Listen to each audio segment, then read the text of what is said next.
রাত 10:30। হাওড়া বা শিয়ালদহের মতো একটি পুরনো প্রায় নির্জন স্টেশন। ঝমঝম করে বৃষ্টি নামছে। প্ল্যাটফর্মের হলদে আলোয় বৃষ্টির ফোঁটাগুলো মুক্তোর মতো লাগছে। কিছু ছিন্নমূল মানুষ চাদর মুড়ি দিয়ে শুয়ে আছে।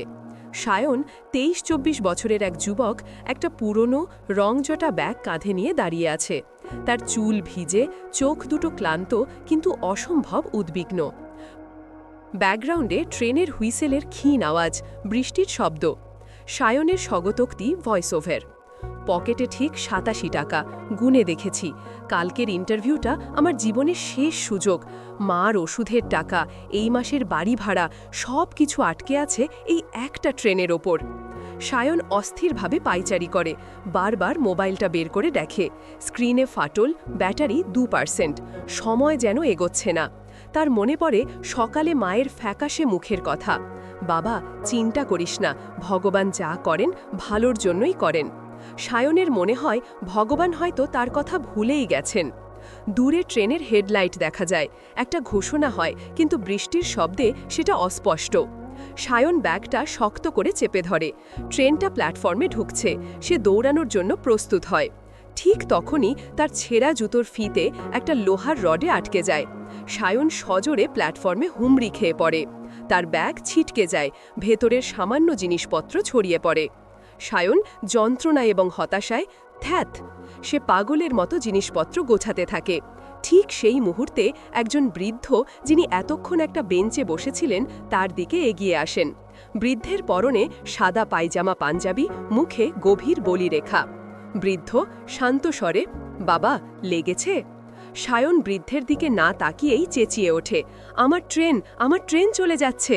সে প্রায় বৃদ্ধকে ধাক্কা দিয়েই উঠে দাঁড়াতে যায়। বৃদ্ধ সায়নকে ধরে ফেলে।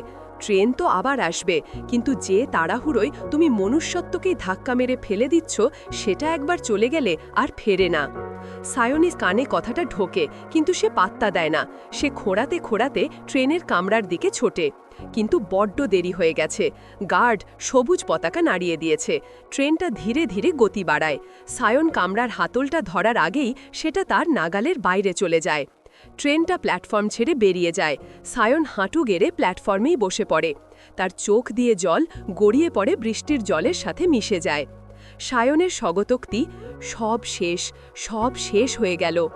সে যখন হতাশায় মাথা নিচু করে আছে, ঠিক তখনই তার চোখ পড়ে প্ল্যাটফর্মের ওপর, যেখানে সে পড়ে গিয়েছিল। হলদে আলোয় চকচক করছে একটা ছোট্ট পুরনো দিনের রূপোর লকেট। এটা তার নয়, এটা নিশ্চয়ই ওই বৃদ্ধের। সে লকেটটা হাতে তুলে নেয়। ওটা তখনও সামান্য গরম। সে লকেটটা খোলে।